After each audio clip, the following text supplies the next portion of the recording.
Hi friends, I am Preeti Agrawal. Welcome to my channel. In the previous video, we studied few topics of paper 1 of unit 1, that is teaching aptitude. Teaching aptitude के topics teaching learners, teaching aids, massive open online courses and evaluation system. Last video में हमने teaching complete किया था और इस video में हम बाकी के टॉपिक्स कवर करेंगे। चलिए, सो लर्नर लर्नर कौन है? जिसको कि एक टीचर टीच करता है। सिंपल भाषा में कहें तो वो स्टूडेंट ही एक लर्नर है। लर्निंग का प्रोसेस बहुत लंबा प्रोसेस है। Every day is a chance to learn. इसीलिए हम लर्नर्स को कुछ कैटेगरीज में डिवाइड करते हैं। तो पहली कैटेगरी है यंग लर्नर्स।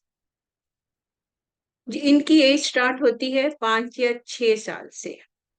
ये लर्न कैसे करते हैं? बच्चे इमिटेट करते हैं या फिर खेल खेल में सीखते हैं और इनकी नॉलेज आउटसाइड वर्ल्ड के लिए बहुत लिमिटेड होती है। इनमें अभी स्किल डेवलप हो रही होती है। So that is why they are confined to writing and reading skills only, लेकिन जल्दी बोर हो जाते हैं। सेकेंड टाइप ऑफ लर्नर्स हैं एडोलसेंट लर्नर्स। यहाँ पे बच्चे 10 साल से लेके, अगर मैं बात करूं तो 18-19 तक की एज के बच्चों को हम एडोलसेंट लर्नर्स कहते हैं। ये टॉपिक बहुत इंपॉर्टेंट है एग्जाम्स के पॉइंट ऑफ व्यू से। सो दैट इज वाई इनके करेक्टरिस्टिक्स हम थोड़ा सा डिटेल में स्टडी करेंगे। So the first is that is academic characteristics. इन बच्चों की एकेडमिक परफॉर्मेंस डिपेंड करती है इनके एजुकेशन पे, इनके गोल पे और इनकी प्रायर नॉलेज पे। इनकी achievement predicted by interpersonal, intrapersonal and institutional factors पे। ये लोग हाई अचीवमेंट अटेन कर सकते हैं when they are accepting the challenges। जब कभी कंपटीशन होता है then they start working hard। And ये लोग प्रेफर करते हैं एक्टिव लर्निंग एक्सपीरियंसेस को एंड कॉन्क्रीट थिंकिंग से इनकी एब्स्ट्रैक्ट थिंकिंग की तरफ कन्वर्जन होता है, सेल्फ रिफ्लेक्टिव होते हैं। एडोलसेंट लर्नर्स मोस्टली अपना टाइम स्कूल या कॉलेजेस में स्पेंड करते हैं। सो इसीलिए इनके जो सोशल करेक्टर्स हैं वो थोड़े से अलग हैं। दैट इज वो सेल्फ आइडेंटिटी को सर्च करते हैं। सेम ग्रुप, सेम बैकग्राउंड रखने वाले लोगों के साथ रहना ज्यादा पसंद करते हैं। So that is why look for the same peer groups with same background. Demand for more independence, self conscious हो जाते हैं। अगर कोई क्रिटिसाइज करता है तो काफी सेंसिटिव हो जाते हैं and what ever is going in the trend, ये उसी फ्लो में बहना चाहते हैं। Next is emotional characteristics. In learners में बॉडीली और जेनेटिकली काफी चेंजेस हैं। सो दैट इज वाई इन लोगों के मूड स्विंग होते हैं, सेल्फ कॉन्शियस हो जाते हैं, need approval and attention of the others. इन लोगों को अपनी एक्टिविटी, अपनी कुछ ना कुछ एक्टिविटी में इन्वॉल्व रखना ज्यादा पसंद करते हैं। ओवर रिएक्ट करते हैं अगर किसी चीज को मना कर दें तो। egoist होते हैं in the form of dominance, achievement, retention and attention. Cognitive characters, ये इन्फ्लुएंस हो जाते हैं किसी भी एडल्ट रोल मॉडल से, रिलाई करते हैं अपने पेरेंट्स पे या किसी एडल्ट पे फॉर एनी एडवाइस, बट अपने डिसीजन खुद लेना पसंद करते हैं। Judgement is quick, they listen and try to understand the complexity of moral issues. Then the next is adult learners। adult learners, जो learners मैच्योर हो चुके हैं, वर्किंग एट सम प्लेस, अपने वर्किंग को और एक्सेल करने के लिए they are learning something. So that is why such learners are autonomous and self-directed. They are purposeful and motivated. More life experience है इन लोगों के पास. ड्यू टू दैट नॉलेज भी ज्यादा है. गोल ओरिएंटेड हैं, रेलिवेंस ओरिएंटेड हैं, प्रैक्टिकल ओरिएंटेड हैं, self respect है. बिकॉज ये मैच्योर हो जाते हैं, सो हर एक एडल्ट की नेचर अलग है. सो दैट इज वाई इनमें डाइवर्सिटी देखने को मिलती है. And they are very reluctant to change. These were the characteristics of the different learners. Now, the levels of learnings. The Bloom's ने 3 levels of learning दिए थे. That is, the first level is cognitive domain. Very important topic for examination point of view. According to him, in cognitive domain, एक learner है. What he does, वो अपनी knowledge को recall करता है. After recalling the knowledge, वो उस information को comprehend करता है. Then apply in new but similar form. After applying, वो उनको analysis करता है, trying to explore more relationship. Then उसी इंफॉर्मेशन से वो कुछ ना कुछ न्यू क्रिएट करता है. That is known as synthesis. And after creating a new thing he evaluates it. ये कॉग्निटिव डोमेन थोड़ा सा रिवाइज्ड हुआ था आफ्टर सम टाइम. कुछ ज्यादा चेंज नहीं है. नॉलेज की जगह जस्ट रिमेंबर, देन अंडरस्टैंड करना, अप्लाई करना, एनालाइज करना, इवैल्यूएट करके फिर से रिक्रिएट करना. नेक्स्ट डोमेन है that is the affective domain. In this domain learners receive करते हैं basic awareness. After learning the basic awareness, वो एक्टिवली पार्टिसिपेट करते हैं, which is known as responding. Then participation के बाद वो ट्राई करते हैं अपनी न्यू नॉलेज को पुरानी नॉलेज के साथ रिलेट कर, which is known as valuing. Then पुरानी और नई दोनों नॉलेजेस को ऑर्गेनाइज करने की कोशिश करते हैं in a unique way. After organising, they build a abstract knowledge which is becoming their correct. Whereas psychomotor domain में, what is the psychomotor domain? This is relating with the physical movement, coordination and the motor skill. In this, the student learns by watching and copying. After that, actions are performed through some changes. After taking the action, performance becomes more expert हो जाती है and actions are more precise. Then what happens? Several skills can be performed together, which is known as articulation. जब इतनी skills हम एक ही समय में perform करते हैं तो वो हाई लेवल की परफॉर्मेंस हो जाती है. सो जिससे कि नेचुरलाइजेशन आना शुरू हो जाता है, तो उसकी सेकेंड नेचर बन जाती है. So these were the levels of learning given by Bloom's. Now the next levels of learnings were given by Gagnis. He gave the 9 levels of learning. According to him, a learner should gain attention. कैसे? Bye voice modulation से, किसी gesture से, कुछ introductory video से, या फिर hand out से. After gaining the attention, हमें लर्नर को इन्फॉर्म करना चाहिए what is the objective of learning. Then new knowledge को पुरानी नॉलेज के साथ रिलेट करना चाहिए. Then presenting the stimulus in such a way so that it should be effective and interesting. Providing learning guidance. There should be a way to explain the learner. Then after explaining, कुछ techniques बतानी चाहिए ताकि वो उस knowledge को retain कर सके and apply कर सके. देन द नेक्स्ट इज उस न्यू इंफॉर्मेशन को अप्लाई करने के बाद whatever knowledge they are getting उनकी उस परफॉर्मेंस को एलिसिट करना चाहिए.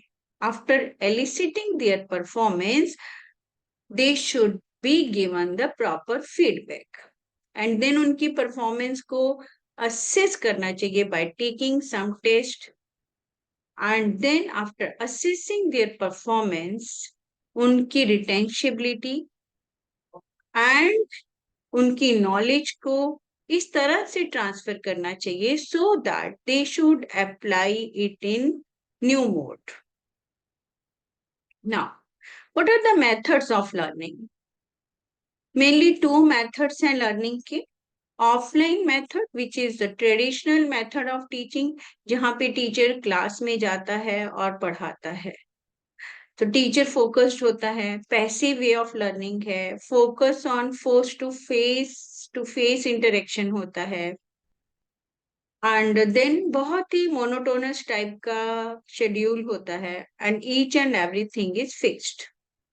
Whereas the second way of learning है, that is your online learning, which is totally learners focused है, क्योंकि स्टूडेंट अपने कन्वीनियंस के अनुसार न्यू टेक्निक्स को यूज करके पढ़ता है. एक्टिव लर्निंग है, कहीं पे भी उसका ध्यान डाइवर्ट नहीं होता. वर्बल इंस्ट्रक्शंस पे लेस फोकस होता है. मल्टीमीडियाज यूज होते हैं एंड इनोवेटिव टेक्निक्स यूज होती हैं. मोर इंटरेक्शन होता है बिटवीन स्टूडेंट एंड टीचर और फ्लेक्सिबिलिटी रहती है. As the online courses are becoming very popular, so all over world, prestigious Indian and foreign institutions have started MOOC, which is known as Massive Open Online Courses. ये courses MIT, OCW, SWAM, EDX and Coursera platform पे perform होते हैं, जिसमें कि videos दी जाती हैं, course handouts दिए जाते हैं, ऑनलाइन टेस्ट कंडक्ट होते हैं and after completion certificates issue होते हैं. इंडिया में भी कुछ प्लेटफॉर्म है, that is Swayam Prabha, consortium for education communication, e Pathshala and NPTEL. And Swam Prabha, this is a project of Ministry of Human Resource Development and high quality educational programs को telecast करते हैं. And इसके जो content हैं, that is provided by UGC, CEC, IITs, IGNOU, NPTEL and NCERT. Whereas CEC है, ये एक autonomous inter-university center है on electronic media, जो कि कोऑर्डिनेट करता है, गाइड करता है एंड फैसिलिटेट करता है on the production of educational content at national level. E Pathshala, कुछ भी एजुकेशनल रिसोर्सेज चाहिए that are provided by e पाठशाला.